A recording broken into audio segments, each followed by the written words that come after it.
Meus amados, a paz do Senhor Jesus. Aqui é o pastor Diogo e é um prazer estar com você para mais esta aula da nossa escola bíblica. Hoje, a lição de número 3 da Escola das Assembleias de Deus no Brasil. O tema que nós vamos estudar hoje é as promessas de Deus para a igreja. Antes de darmos sequência aqui nesse vídeo, nessa aula, você pode clicar no botão abaixo onde diz inscrever-se. Inscreva-se, já deixa aí o seu joinha para que esse vídeo ganhe maiores proporções pela internet e a palavra de Deus se propague. Vamos estudar então as promessas de Deus para a igreja. O texto áureo nós temos em Mateus capítulo 16 e versículo 18, onde diz assim: Pois também eu te digo que tu és Pedro, e sobre esta pedra edificarei a minha igreja, e as portas do inferno não prevalecerão contra ela. A verdade prática, as promessas de Deus para a igreja são gloriosas, promessas de vida eterna, de poder e glorificação final do nosso corpo. Vamos para a leitura bíblica. Está em Mateus 28, Marcos 16 e Atos 1. São vários textos ali, mas ao longo aqui do comentário serão trabalhados. A introdução diz assim: A Igreja de Cristo é portadora de promessas gloriosas de Deus. Ela foi idealizada pelo Pai, edificada por Cristo e guiada pelo Espírito Santo. É a comunidade dos salvos em Cristo Jesus para adorá-lo, servi-lo e ser agência propagadora do Evangelho de Jesus. Por isso, nesta lição, estudaremos a respeito da natureza das promessas divinas feitas à igreja, as promessas propriamente ditas e as condições para viver essas promessas de Deus para ela. Muito bem, a igreja de Jesus, ela então é a portadora das promessas de Deus. Não tem outro meio pelo qual se chegue a Deus a não ser pela igreja. É a instituição que está autorizada, credenciada e abençoada por Deus para ser o elo de comunicação entre o ser humano e o próprio Deus. Então, quando você adora a Deus dentro da igreja, não só do templo eu me refiro, mas o fato de você estar em comunhão com o corpo de Cristo, que é a igreja, isto te faz ter acesso a Deus. Então não dá para servir a Deus de forma isolada. Você não é uma ilha. Você não vive sozinho, não. Ó, quão bom e quão suave é que os irmãos estejam em união. Não há espaço para desigrejados dentro da Bíblia. Isso não existe. Existe uma instituição, existe uma igreja, existe um corpo, e a cabeça é Cristo, o cabeça é Cristo. A natureza da promessa de Deus para a igreja. A promessa de sinais sobrenaturais. O Evangelho de Mateus 28, do 18 ao 20, revela o estabelecimento da grande comissão de Cristo para seus discípulos. Nesta comissão, 3 palavras resumem a tarefa: ide, ensine e batize. Em Marcos 16, temos uma promessa de que sinais sobrenaturais ocorreriam para confirmar a obra da grande comissão. Dessa forma, como a Igreja de Cristo, ao proclamar a mensagem de arrependimento e salvação, devemos esperar que milagres em nome de Jesus, aconteçam como realidade de que o reino de Deus está agindo no mundo. Portanto, estamos diante de uma promessa de confirmação da obra de evangelização. Pois bem, queridos,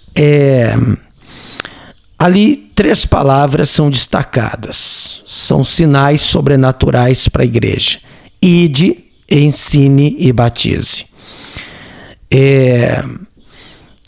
Ir é se deslocar, o ide é pregar, é alcançar povos, alcançar cidades, alcançar o interior, os rincões, as localidades, os bairros, é o ide. Alguém tem que ir. 2, tem que ensinar, tem que promover o conhecimento da palavra de Deus e do próprio Deus para as pessoas. E por último, batizar. Se tem o ide, se tem o ensine, é claro que o batismo em águas por imersão, é o batismo bíblico, é a confirmação do resultado do ide e do ensino. Quando alguém é ensinado a respeito do verdadeiro evangelho de Jesus, da palavra de Deus, esta pessoa aceitará o batismo, ela aceitará esta aliança com Deus. Subtópico 2, a promessa de revestimento de poder. Com base na promessa de Cristo para seus discípulos, em Atos 1, nosso Senhor faz uma promessa de capacitação espiritual para a proclamação do Evangelho de Cristo. Abre aspas. Recebereis a virtude do Espírito, versículo 8.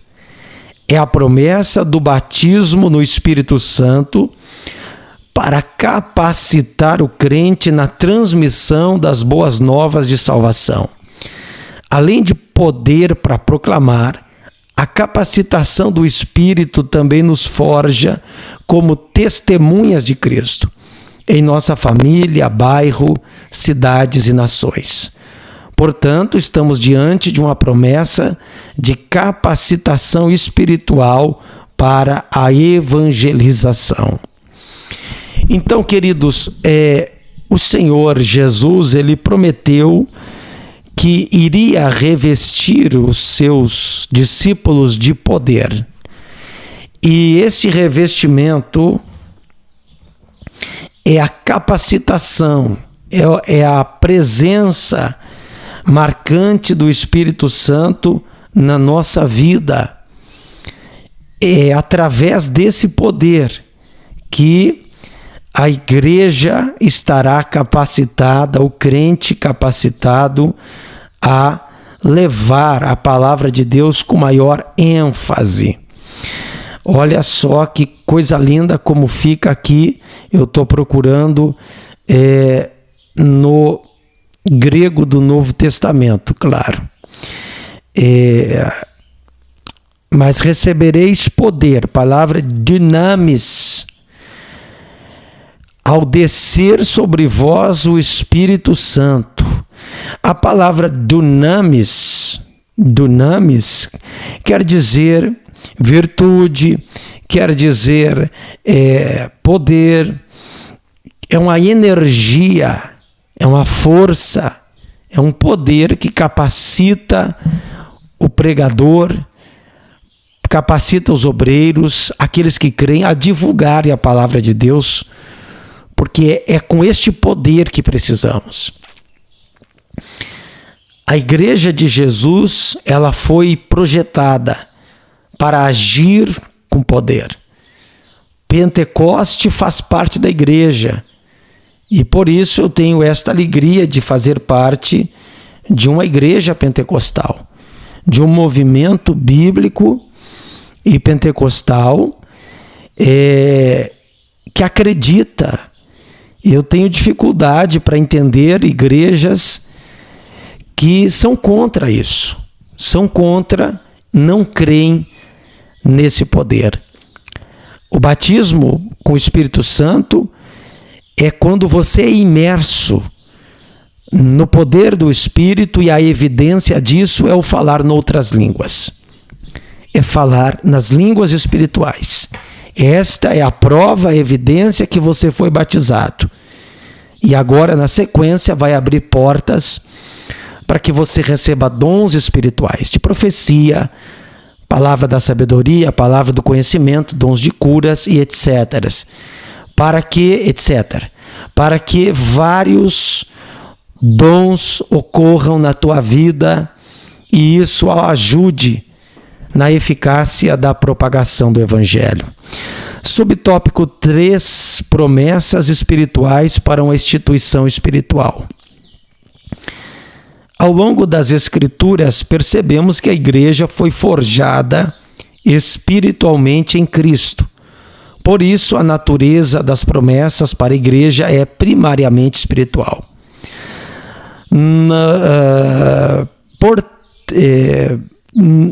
Notemos como Jesus se refere à igreja em Mateus. Edificarei a minha igreja. A palavra grega para igreja aqui é eclesia. É um termo que remonta a uma reunião de pessoas chamadas do mundo para participarem ativamente do reino de Deus. Isso é possível pela obra poderosa de nosso Senhor na cruz. Por isso, a igreja é denominada no Novo Testamento como o corpo de Cristo, o templo de Deus, a noiva de Cristo.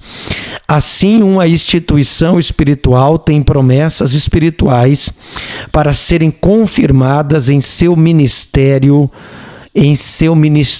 no mundo. Então, queridos, a igreja são aqueles que foram chamados, eclesia, chamados de fora. Você foi chamado. Eu fui chamado pelo Espírito de Deus, lá do mundo, lá das trevas, para fazermos parte de uma reunião, de uma assembleia espiritual, que é a noiva do Cordeiro, a igreja de Jesus.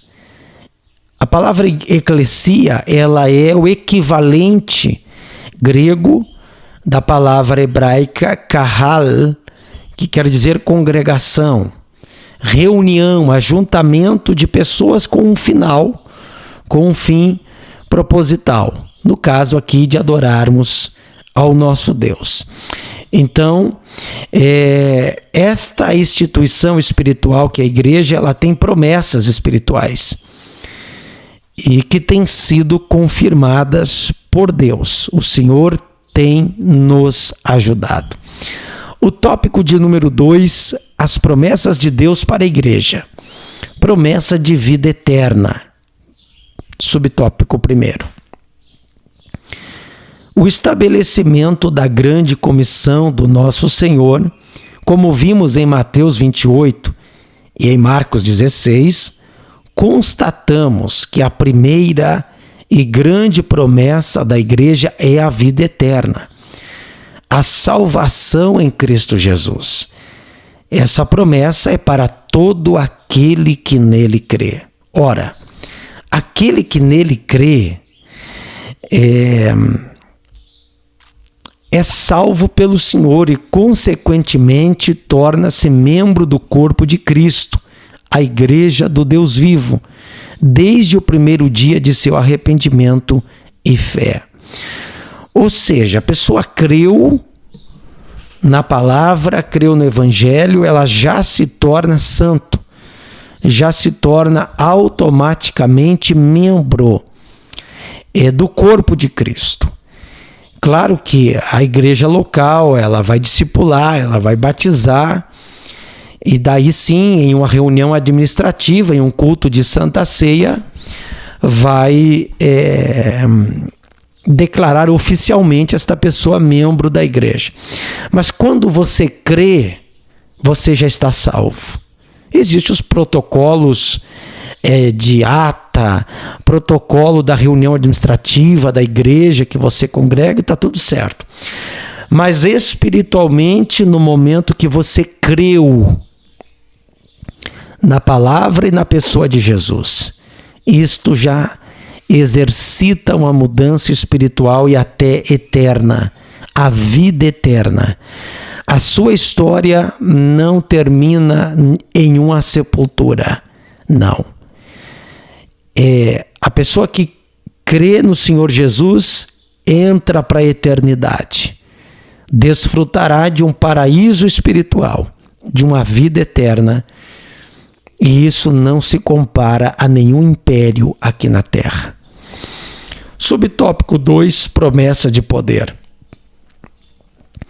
Uma vez salvo em Cristo e membro do seu corpo, de acordo com o que lemos em Atos 1, temos uma gloriosa promessa de poder do alto para sermos instrumentos vivos em que os sinais e os milagres de Deus possam confirmar a palavra que ele nos entregou. Essa promessa foi feita em Atos dos Apóstolos, foi experimentada naquele tempo e ao longo da história da igreja.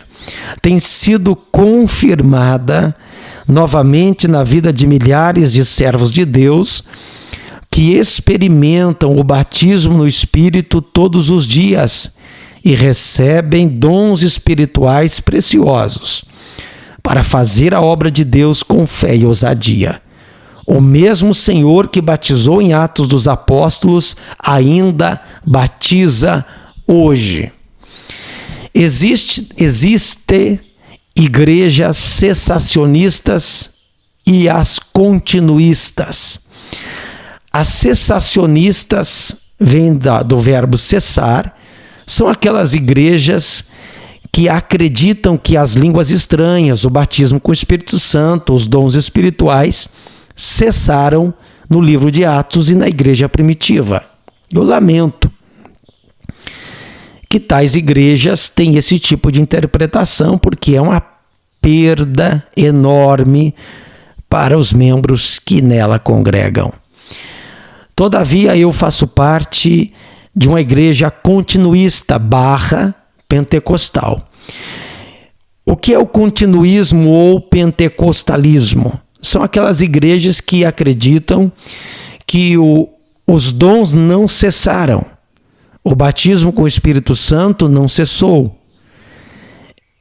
As línguas estranhas não cessaram, continuaram. Isto é o movimento pentecostal.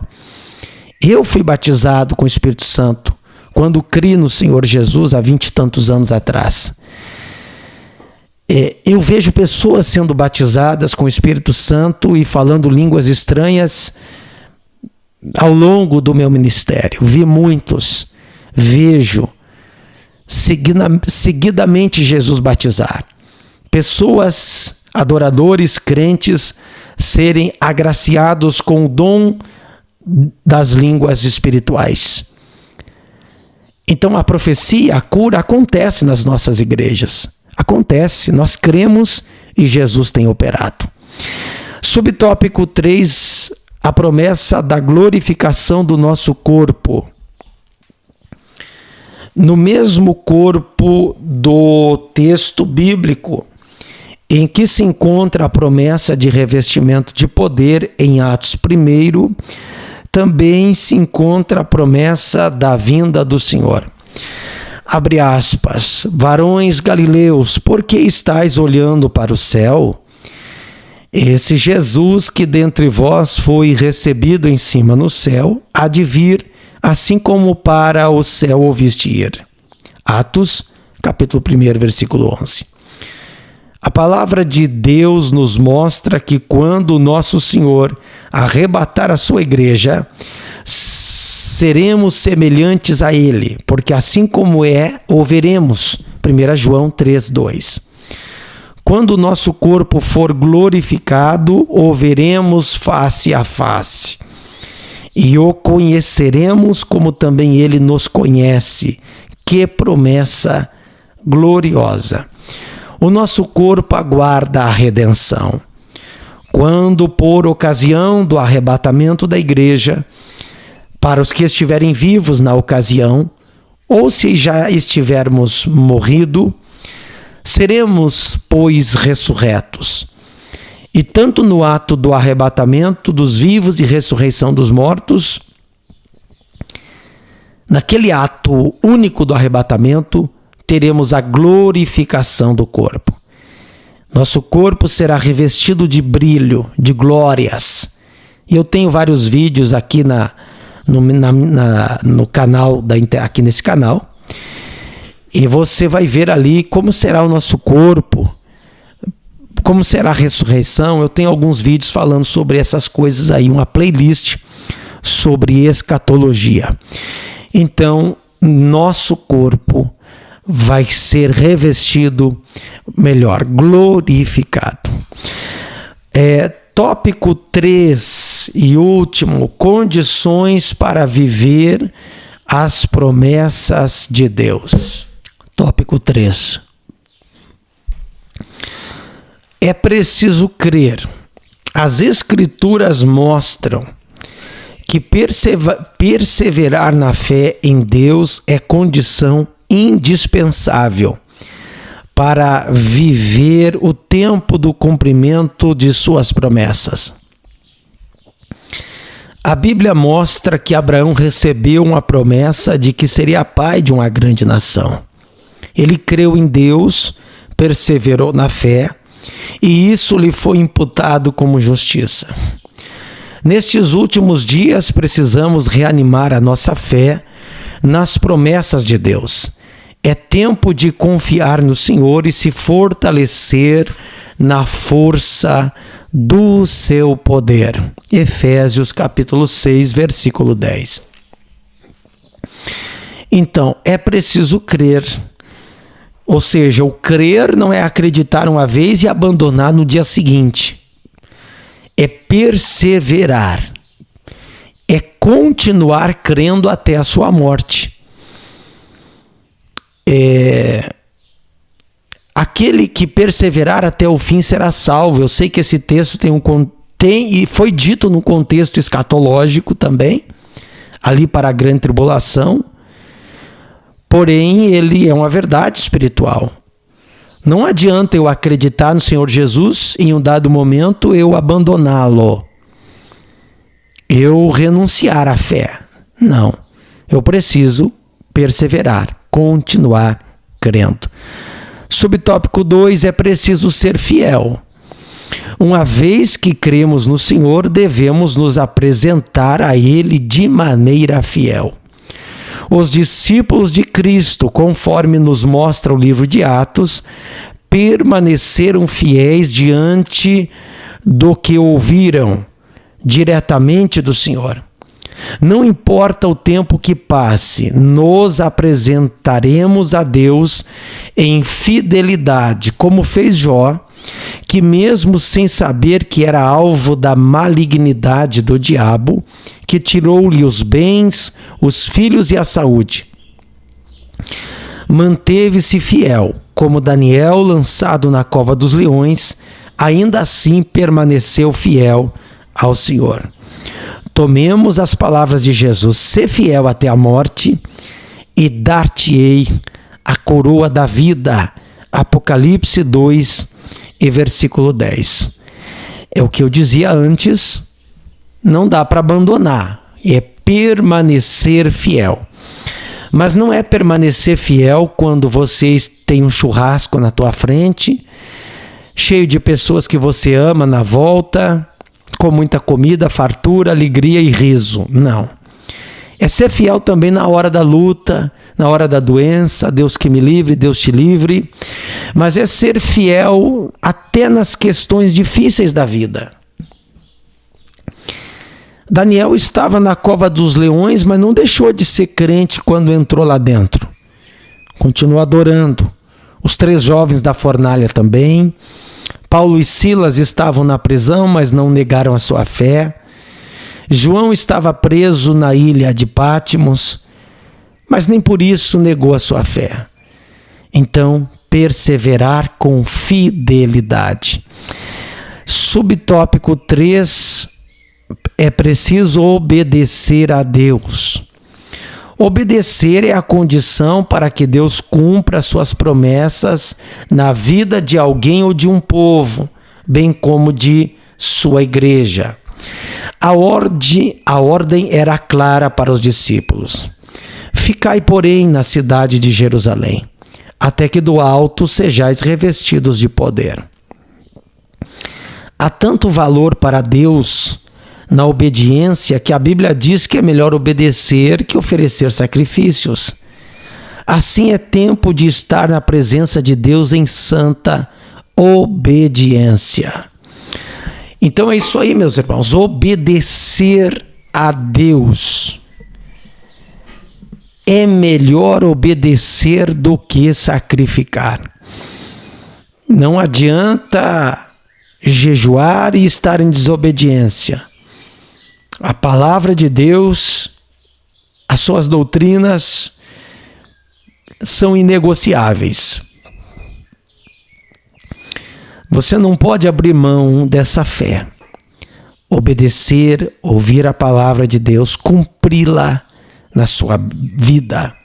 Não ser apenas ouvinte e esquecido, mas ser um cumpridor da palavra de Deus. A carta de Tiago vai dizer mais ou menos isso. Então, obedecer. Concluindo nossa lição, as promessas de Deus para a igreja do nosso Senhor e Salvador Jesus Cristo são de grande valor espiritual. Como igreja, estamos integrados como membros desse corpo espiritual. Por meio de Cristo, as promessas do Senhor são grandiosas para todos os que fazem parte da igreja. Nele viveremos as promessas da vida eterna, de poder e de glorificação final do nosso corpo. Os planos de Deus para a sua igreja são infalíveis. Então, queridos, estamos em um corpo espiritual, a igreja. Nela vivemos e por ela chegaremos ao paraíso celestial. A igreja, as pessoas que estão na igreja têm problemas e defeitos? É claro que têm. São humanos e como tais, como eu gosto de dizer, somos comedores de arroz e feijão. É natural que exista na igreja, nas pessoas, 200, 300 pessoas que congregam ali na igreja, tem problemas? É claro que tem. Porém, fora dela é pior. A arca de Noé tinha problemas? Tinha. Tinha cavalo, tinha até cobra dentro. Tinha porco-espinho. Tinha raposa. Tinha mau cheiro dentro da arca? Tinha. Era difícil, talvez, as coisas dentro da arca eram. Porém, fora dela havia morte. Então, venha para a igreja, frequente os cultos, creia no Senhor Jesus, se batize, fique firme, não olhando para o ser humano, mas olhando para a palavra e olhando para Jesus. E assim você terá vida eterna, terá paz nessa vida, desfrutará de bênçãos espirituais e no porvir a vida eterna. Deus abençoe você, obrigado por ficar até aqui conosco. Não esqueça de se inscrever aqui no canal e acompanhar outros vídeos que temos à sua disposição. E na próxima semana, permitindo Deus, vamos falar a lição 4, cujo tema será promessa e obediência. Deus abençoe a sua vida. Obrigado por sua audiência. Deus te recompense e te abençoe.